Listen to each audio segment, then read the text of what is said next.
Picture this, I'm a bag of bones, and it's time for yet another vlog on Star Wars Andor series.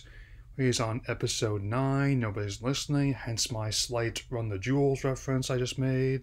So, let's open it up. There are two major storylines in this episode. You still have the other ones, like with back in Coruscant, but the main focuses are the involving like the prison colony in Arcana 5, in which it's Cassian still under the alias of Keith Girgo, trying to work out an escape and try and convince Amy Sarah's character Keen to go along with it. And also the fallout from the incident on Ferrex, with the seeds of rebellion being planted, and I definitely like a lot of the call forwards to the other parts of Saga and callbacks. Again, further compounding like the tissue between like the original prequel trilogies. It's before the Emperor abolishes the cell head permanently. But right as they're starting to lose their influence on the galaxy as a whole. Sounds familiar, doesn't it?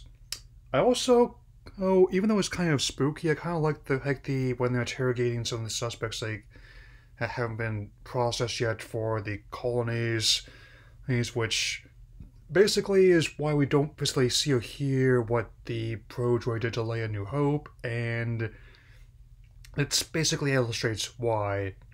Like I keep saying, I'm not sure I'd go so far to label this series as prestige TV for the saga, but it's probably much as close as I can think of in this current state. I have been very enthusiastic about the series. I expected to like it given how I ended up enjoying the previous event series that I've streamed as recently this year, but I did not expect it to actually be my favorite one thus far. Arguably, I would say the best one since the first couple seasons of Mandalorian, in terms of writing, characterization, and production values. And especially like the bit part from Christopher Fairbank as Olaf, where the prisoner is trying his hardest to finish his shift when he suffers a massive stroke and is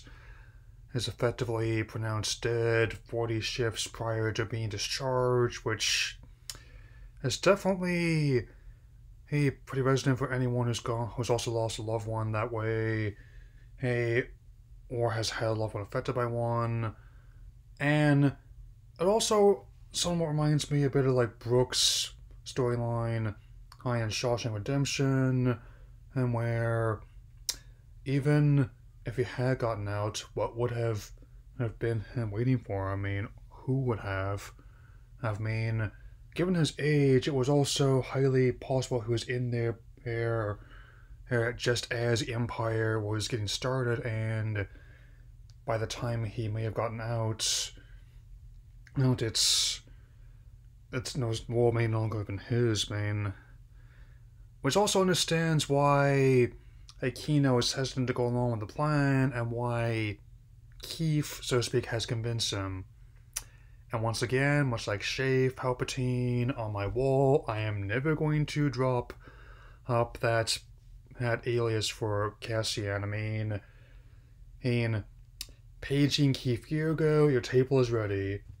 Anyway, there's only 3 episodes left of this first season. I don't expect I'll see like the remainder until 2023 at the earliest. And that being the case, I also don't have much to add about like the War Coordination series and Pokemon Journeys this month, but I will be addressing some more Scarlet and Violet material I haven't actually got the games paid off, as well as the new titles just dropped on Nintendo Switch Online and 64 Online earlier today, especially. So, and I will definitely see you all again soon.